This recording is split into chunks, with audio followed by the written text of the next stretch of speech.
Hi, I'm YPARD's Global Mentoring Coordinator, and my name is Michelle Kovacevic. And hi, I'm Maggie. I'm the mentoring coordinator for YPARD Philippines face-to-face mentoring program. Great, and we're here today talking about planning a mentoring program. So Maggie, can you tell us or briefly describe the process that you use to plan the Philippines face-to-face mentoring program? So after all the team members were on board, me as mentoring coordinator, Jim as program manager, Jim is also our Philippine country representative, and then we also have another member of YPARD Philippines working as admin staff. So after like getting everyone on board, we had a meeting with Michelle to talk to us about how YPARD does mentoring programming, how it was done previously, and then we looked at various like references as to how a mentoring program is essentially conducted, and then we also had a workshop. Jim, Jomari, our admin staff, and Michelle, we had a meeting, a workshop, 2-day workshops to plan out the principles of the program that we want to implement. We also worked on the agenda for the mentoring workshop orientation, essentially the kickoff or the start of the mentoring program. And then we laid out the things that we had to be able to plan before we start with the workshop. And then for the preparations for the mentoring workshop orientation, what we found most tedious was the logistics. So we had to, after we selected the mentors and mentees based on applications and registrations, we had to communicate to them the details of the mentoring workshop and to confirm if they're available in those states and how they could come to the venue of the workshop, which is a 4-day event.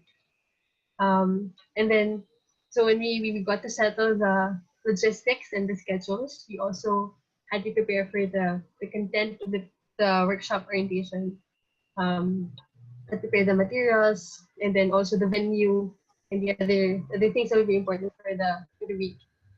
And then so we went through the mentoring workshop orientation, and then now what we're working on is how do we best essentially get in touch with the mentoring pairs. How can we find ways for them to be able to share to the YPARD community the accomplishments and the activities that they're going to work on as a mentoring pair. Great.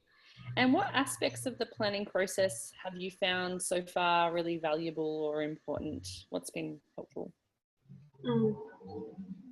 One part that has become very important is like sitting down and talking about the program principles, because it has allowed us to make decisions based on what we really want the program to affect or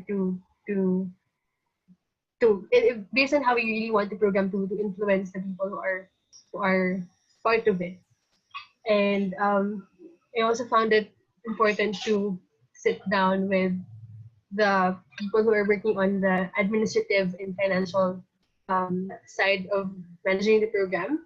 That is Jim, Jomari, our administrative staff, and Carlo is like the finance officer of YPARD Philippines. Because as much as we have good plans, it's important to also look at whether those are financially and practically like feasible and effective for the organization. Cool. And what were the, and I think you've talked about this a little bit already, but maybe you can just really briefly, quickly summarize, what were the key phases, activities or milestones that you decided on for the length of the program? So I think the milestones of the program, well, first is the sort of recruitment or finding the mentors and the mentees who will join the program.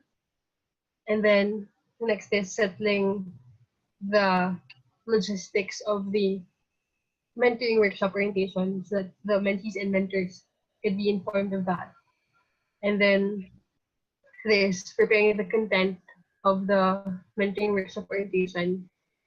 And then along with that, preparing for the communications, monitoring and evaluation that could happen during the span of the entire mentoring program, which is in our case a year. And then there's also planning for a post-program evaluation and workshop if that's possible. Cool. Awesome. Thanks, Maggie.